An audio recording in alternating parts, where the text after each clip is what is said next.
We continue to get ready for training camp in 2021 here at the Quest Diagnostics Training Center. Taking a look at the Giants position by position, joined by Paul Dottino. I am John Schmeelk.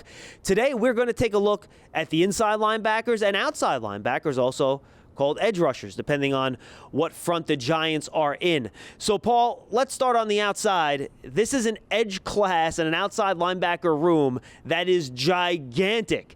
I don't know how they're fitting all that guys in that space, because there's nearly a dozen guys here that could play a role in one way, shape, or form on the edge. I think that this is going to be a very difficult cut when they get to the final 53, because there are so many guys who have a lot of talent and potential. You've got the young fellas, and you've also got the older fellas who have accomplished something in this league. For example, Odenigbo and Anderson. 2 years ago, each one of those guys had career highs in sacks, and then wound up signing with the Giants as free agents during this offseason. Well, if they can kind of match or do better than that production, you know the Giants will want them on the team. But then again, you've also got younger guys like Carter and Zimenez.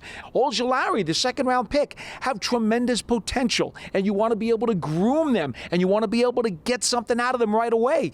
This is going to be a very, very difficult deal. And we'll get to the rookies in a second, but first, the two returning players that have been drafted by the Giants over the last handful of years, Lorenzo Carter and Oshie Zimenez. Both guys missed games last year.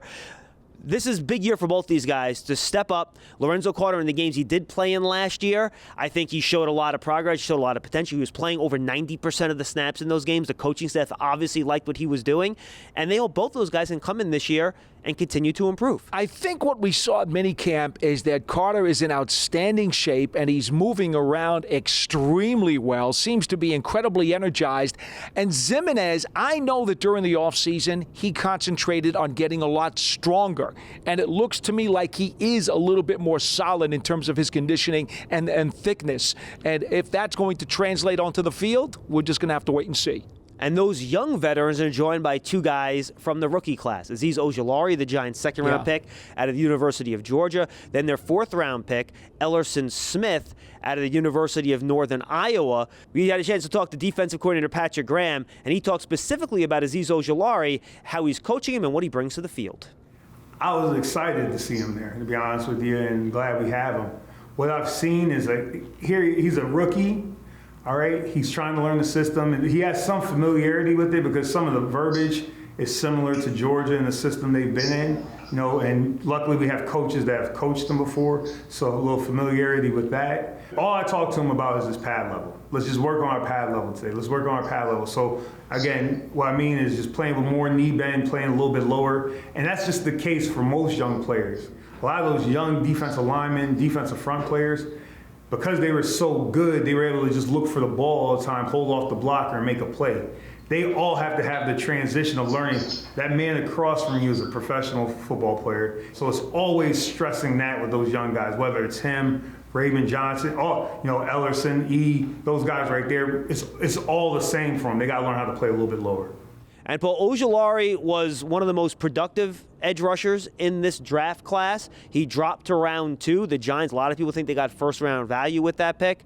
So how quickly do you think he's going to step in and play a role here? And then Elerson Smith, a guy that has all the tools, but he didn't play last year because his conference did not play college football, but he has all the physical tools you want. Well, let's go with Ojulari for a second. This is a guy who averaged a sack a game, basically, when he was at Georgia, big-time SEC program, and they love the fact that he can dominate a game, at least at that level. We'll have to see as he steps up if his strength is going to allow him to do so. As far as Smith is concerned, you mentioned the length, John. There is no question that he is physically, well, some people have compared him to a Jason Taylor type or even a JPP type because he's got such great length. I understand that, but he's going to have to learn an awful lot coming up from where he has in college. It's quite a big jump to the NFL. I think they'll bring him along a lot slower, and I think he'll see a lot more special teams work than Ojulari will. All right, let's jump to inside linebacker. We know about Blake Martinez. He's the starting Mike linebacker. He's going to be on the field all the time. Smart player, high effort player, high character player. You can touch on him, but I think the interesting thing is the competition for who that second inside linebacker is going to be. Yeah, because, Reggie Ragland's got a handful of years in this league and has also started more than a couple of dozen games. And so he knows what he's got to do, also a former Bama guy. And then, well, you got Blake Martinez next to him. If Tate Crowder needs to know anything as a young player, he can look at Martinez, who's had over 140 tackles in each of the last 4 years. And Ragland probably more of a run defender, blitzer. Crowder probably more of a coverage guy, Right, as you try to figure out what their roles are going to be. For Paul Dottino, I'm John Schmeelk. That's a look at the second level of the Giants defense, the linebackers, outside linebackers, and edge rushers, as we continue to get ready for training camp in 2021.